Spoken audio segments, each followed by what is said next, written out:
Krishnamurti.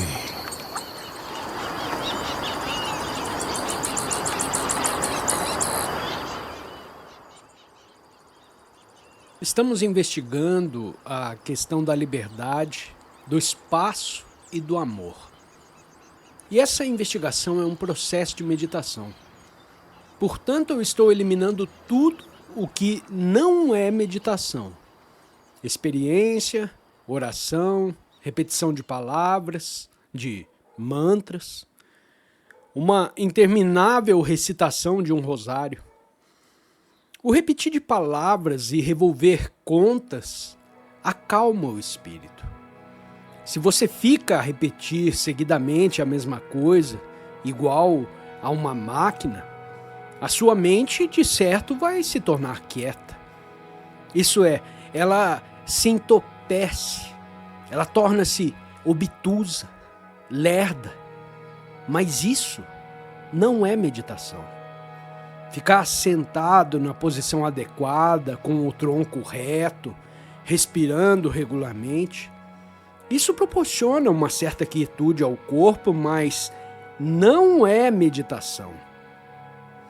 Quando nos sentamos eretos, o sangue flui com mais facilidade para a cabeça. É só isso, nada mais. A mente vulgar, a mente superficial, a mente estreita, a mente sufocada pelo ciúme, pelo furor, pela cólera, pela amargura, pela agonia, a mente que não tem nenhum senso de beleza.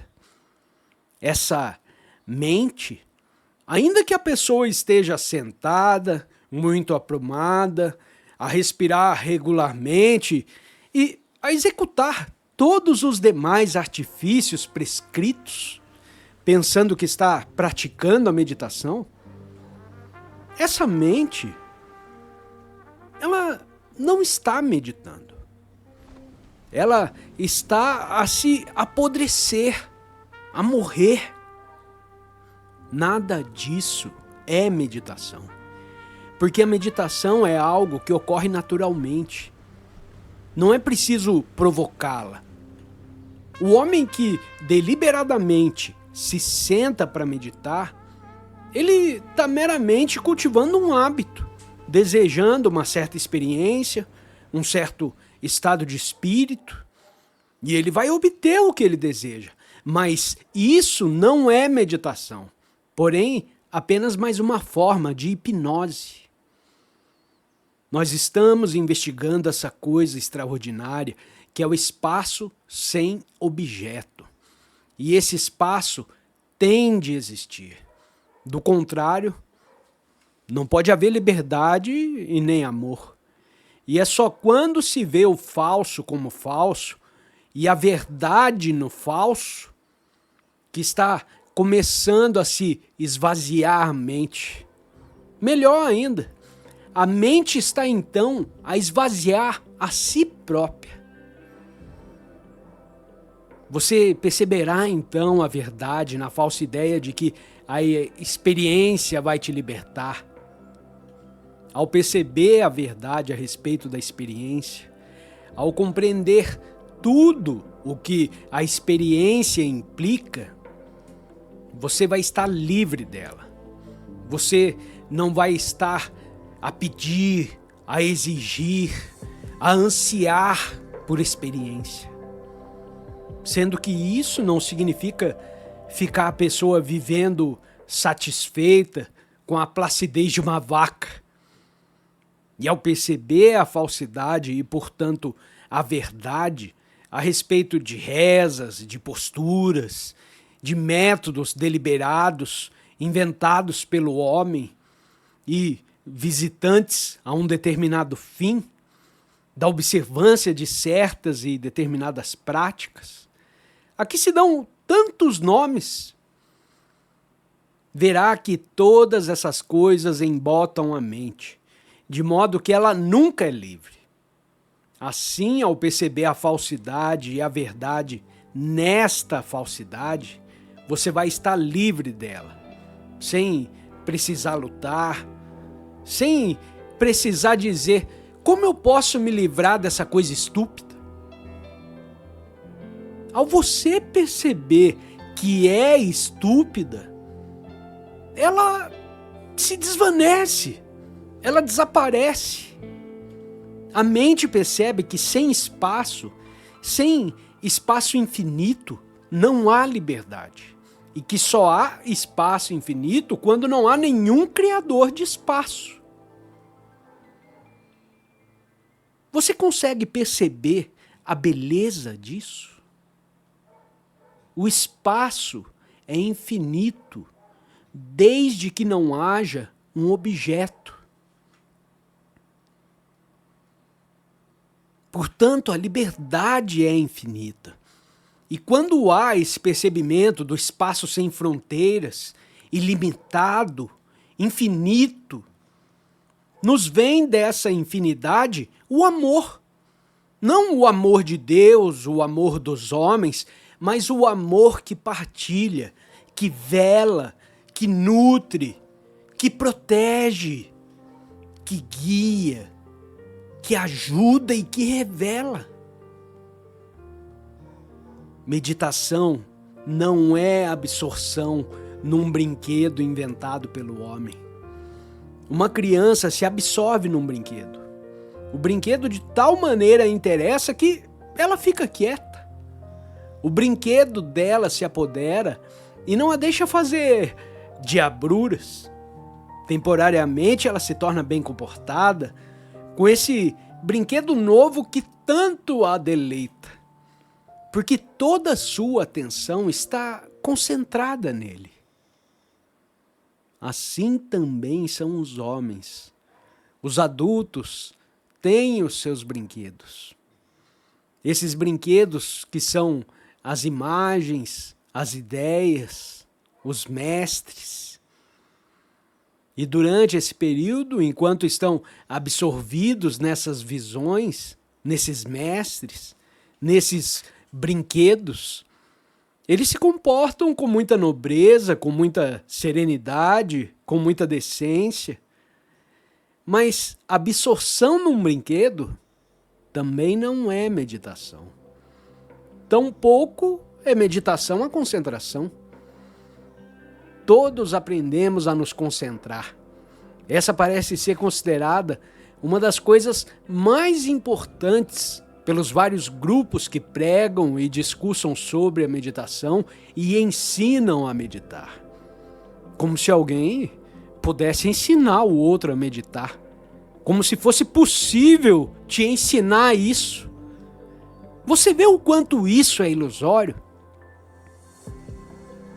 Pode se ensinar a você e você poderá aprender a guiar um carro, a falar uma língua, a adquirir uma determinada técnica, mas não se pode ensinar por meio de um certo método ou sistema a meditar. Se alguém te ensina, se você aprende algum método de meditação, a ele você fica preso. Portanto, também aqui não há liberdade. Assim, pela compreensão da experiência e o percebimento da verdade a seu respeito, a mente fica livre da exigência de experiência. Pela compreensão e observação, pelo percebimento da falsidade da oração, das diferentes posturas preconizadas, da respiração, pelo percebimento da falsidade e da verdade a esse respeito, você fica livre. Livre dessa necessidade de suplicar, de se absolver em brinquedos. Brinquedos criados pelos outros, ou então até por você mesmo. Livre também dessa coisa terrível que se chama concentração, visto que a concentração é um processo de exclusão. Quando você deseja se concentrar naquilo que pensa ser o correto e justo, na sua especial imagem, seja Deus, uma ideia, uma frase, você tenta focar a mente nesse objeto. mas a mente foge e você a traz de volta. De novo foge e de novo você a faz voltar. E nesse jogo fica empenhado pelo resto da vida. É isso que você chama meditação? Essa batalha? Esse forçadamente numa coisa que não a interessa? Esse esforço para controlá-la? E se você percebe isso, se você compreende a verdade aí contida ou a falsidade desse processo, você nunca pensaria em se concentrar, nem mesmo na escola, aprendendo ou ensinando uma dada matéria. Não se concentre, seja no escritório, seja quando procura meditar. Não se concentre, pois isso implica exclusão. Cria uma resistência, um foco que dá mais força ao centro e, portanto, limita o espaço.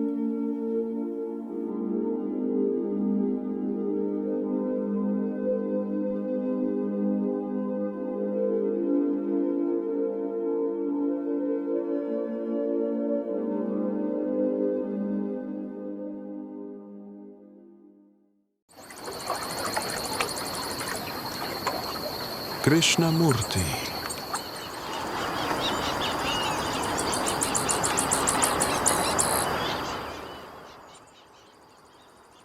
Hoje nós vamos falar sobre o que é a vida religiosa e o que é a mente religiosa, que não são duas coisas separadas.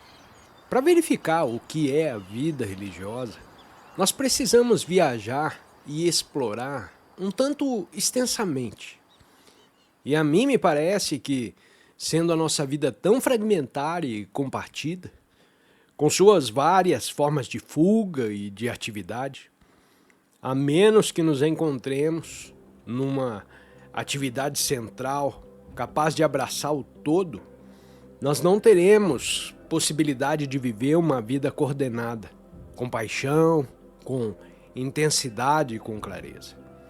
Para podermos descobrir o que é a real, a verdadeira vida religiosa, nós temos de estar totalmente descontentes. E essa é uma das nossas maiores dificuldades. Nos acharmos total e completamente descontentes. Porque nos deixamos satisfazer muito facilmente por uma dada teoria, por uma solução fácil, porque pensamos que se seguimos um padrão político ou econômico, satisfaz-se de certa maneira o nosso descontentamento. Manter esse descontentamento e não procurar uma pronta solução é muito difícil, porque a maioria de nós deseja uma resposta fácil, uma pílula, um tranquilizante que nos faça dormir, que nos garanta um caminho seguro na vida. Temos de estar muito atentos e vigilantes a fim de não aceitarmos nenhuma espécie de teoria, padrão ou conceito que momentaneamente ou mesmo por anos nos proporcione satisfação.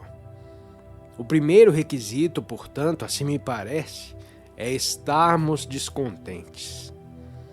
E uma das coisas mais dolorosas na vida é estar descontente. Não se pode ser facilmente contentado. É muito fácil amontoar palavras, ouvir palestras, ler livros e mais livros e mais livros, e por tais meios pensar ter compreendido alguma coisa. Provavelmente a maior parte dos que têm assistido a essas reuniões pensam ter adquirido alguma coisa, um pedacinho aqui, alguns retalhos ali.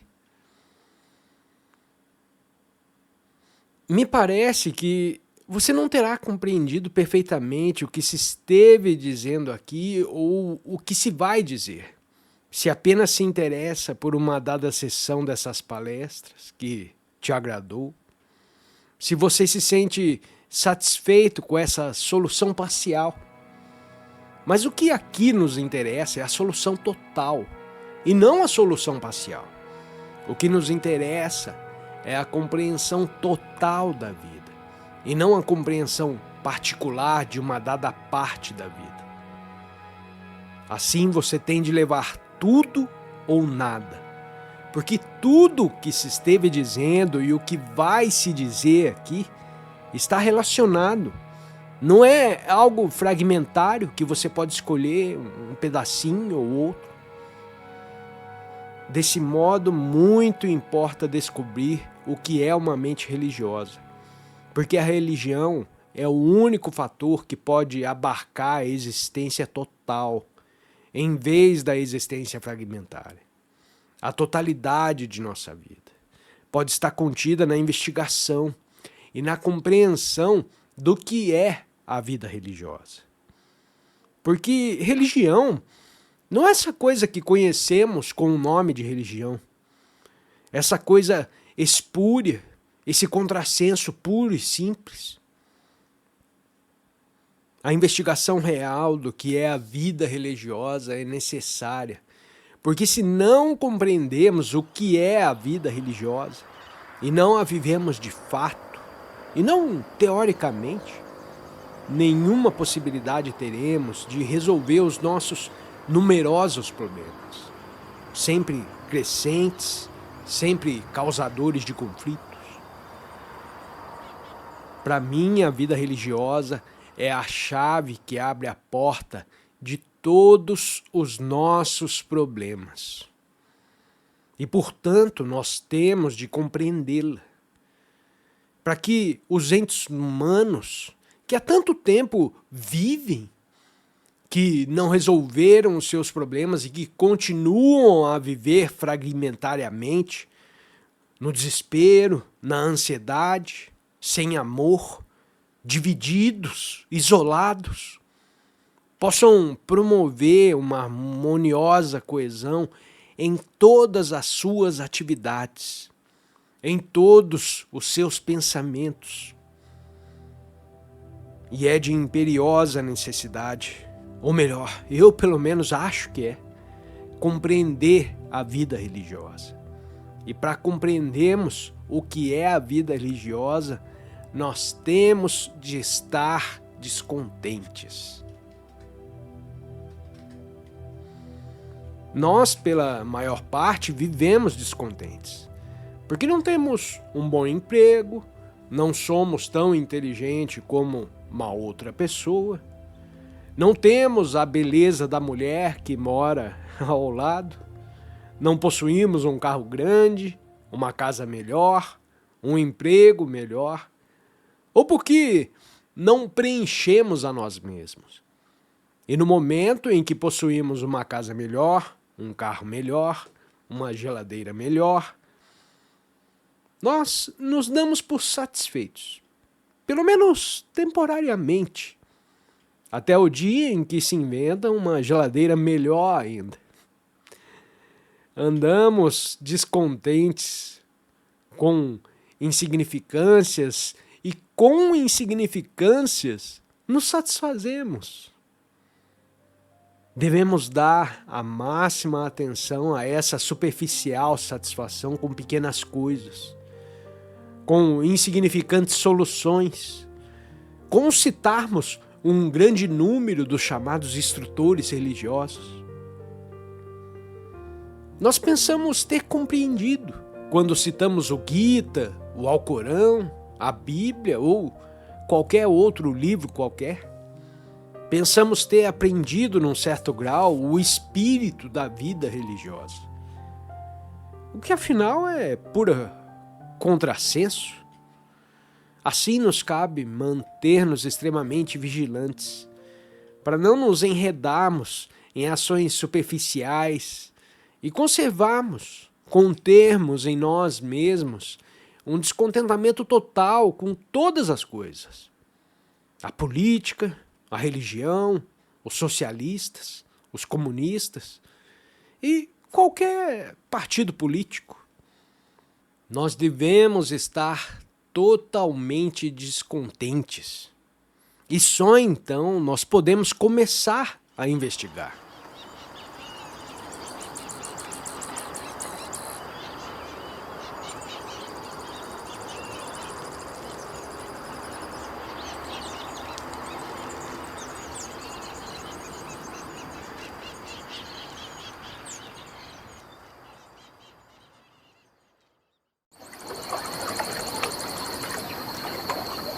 Krishnamurti.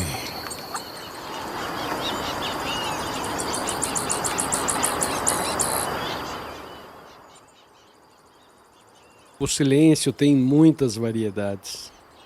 Há o silêncio entre dois barulhos, o silêncio entre duas notas e o silêncio que se estende no intervalo entre dois pensamentos. Há aquele silêncio peculiar, um sereno, difuso, que desce sobre os campos ao anoitecer. Há o silêncio por entre o qual se ouve o latir longínquo de um cão ou o silvo de uma locomotiva a galgar um decline forte. O silêncio de uma casa quando todos dormem e a sua peculiar intensidade quando despertamos no meio do... quando despertamos no meio da noite e ouvimos o grito da coruja no vale. E o silêncio que procede à resposta do companheiro da coruja. Ao silêncio da casa velha e vazia e o silêncio da montanha.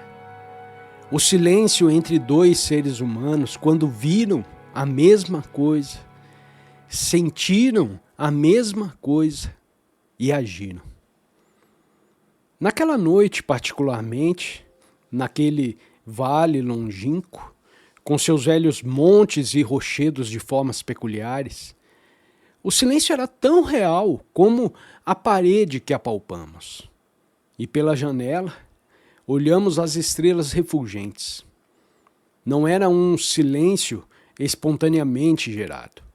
Não existia porque a terra estava em paz, os aldeões adormecidos, mas veio de todas as partes, das remotas estrelas, dos montes escuros e de nossa própria mente e coração. Esse silêncio parecia se estender sobre todas as coisas, do minúsculo grão de areia no leito do rio, onde só corria água em tempo de chuva, ao alto e copado banhã, e agora começava a soprar uma leve brisa. Ao silêncio da mente, nunca perturbado por barulho algum, por nenhum pensamento, ou pela lufada passageira da experiência. Esse silêncio é que é inocente e, portanto, infinito. Quando na mente existe esse silêncio, dele brota a ação jamais causadora de confusão e sofrimento. A meditação da mente que está toda em silêncio é a bem-aventurança que o homem vive a buscar.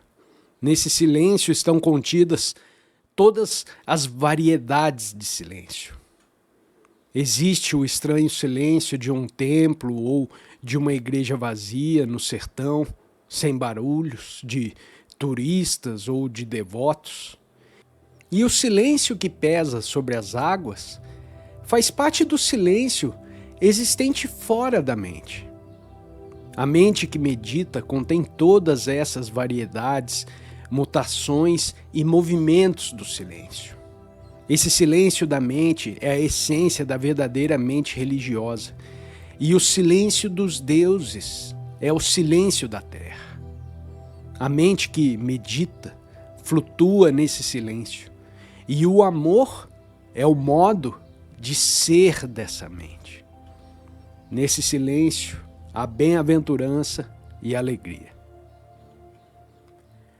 O tio voltou dessa vez sem a sobrinha viúva. Estava trajado com um pouco mais de apuro e parecia também mais perturbado e preocupado. Seu rosto se tornou mais escuro por causa daquela seriedade e ansiedade. Era duro o chão onde estávamos sentados, e lá estava a vermelha buganvília, olhando-nos pela janela. E a rola provavelmente viria um pouco mais tarde. Chegava sempre àquelas horas da manhã, pousava sempre naquele mesmo galho, no mesmo lugar, de costas para a janela, com a cabeça voltada para o sul, e seus arrulhos entravam baixinhos pela janela. Eu desejava conversar sobre a imortalidade e o aperfeiçoamento da vida em sua evolução para a realidade final. Do que você disse outro dia, se depende que tem a percepção direta do verdadeiro e nós que não sabemos, apenas cremos. Em verdade, nada sabemos sobre o Atma. Só a palavra nos é familiar. Para nós, o símbolo se tornou o real. E se descreve o símbolo como você fez outro dia, ficamos aterrados. Mas apesar desse medo, a ele nós continuamos apegados, porque, em verdade, só sabemos o que nos foi ensinado. O que os precedentes e instrutores pregaram e o peso da tradição está sempre conosco. Assim, em primeiro lugar, eu desejava saber, em meu próprio benefício, se existe essa realidade que é permanente. Essa realidade que podemos chamar como quisermos, Atma ou alma, que continua após a morte. Eu não temo a morte. Eu suportei a morte de minha mulher e de vários dos meus filhos, mas eu estou seriamente interessado nesse Atma como realidade. Existe em mim essa entidade permanente? Quando falamos em permanência, entendemos de certo uma coisa que continua apesar da constante variação existente em torno dela. Apesar das experiências, apesar de todas as ansiedades, sofrimentos, brutalidades, uma coisa imperecível? Não é isso o que entendemos? Em primeiro lugar, como descobri-la? Pode ela ser procurada pelo pensamento, por palavras? Pode-se achar o permanente por meio do impermanente? Pode-se achar o que é imutável por meio de uma coisa que muda constantemente? O pensamento? O pensamento pode dar permanência a uma ideia, Atman ou alma, e dizer, isso é real. Porque o pensamento cria o medo àquela constante mutação e por causa desse medo, busca uma coisa que seja permanente. Uma relação permanente entre seres humanos, uma permanência no amor. O pensamento em si é impermanente, é variável. E, portanto, tudo o que inventa como coisa permanente é igual a ele, impermanente. Ele pode conservar uma lembrança através de toda a vida e chamar de permanente a essa lembrança e desejar saber se ela continuará após a morte. O pensamento criou essa coisa, lhe deu continuidade, a nutriu dia após dia e a ela ele se apegou. Essa é a maior das ilusões, porque o pensamento vive no tempo. E do que ontem experimentou, ele se lembra através de hoje e amanhã, e o tempo nasce dessa memória. Há a permanência do tempo e a permanência que o pensamento deu a uma ideia de que no fim se alcança a verdade. Tudo isso é produto do pensamento, o medo, o tempo e a realização de um objetivo, o eterno vir a ser. Mas quem é o pensador? Esse pensador que tem todos esses pensamentos? Existe algum pensador ou só existe o pensamento que fabrica o pensador? E depois de criá-lo, ele inventa o permanente, a alma, o Atma. Você quer dizer então que eu não existo quando eu estou pensando? Já te aconteceu alguma vez de você se encontrar naturalmente num estado de total ausência de pensamento? Nesse estado, você está cônscio de você mesmo como um pensador, um observador, um experimentador? O pensamento...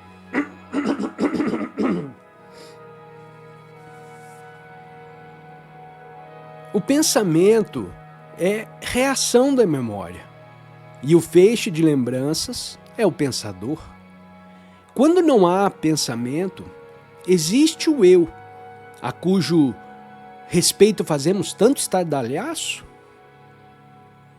Não nos referimos a uma pessoa em estado de amnésia ou a sonhar acordada, ou a controlar o pensamento a fim de silenciá-lo, mas sim a mente que está totalmente desperta, atenta.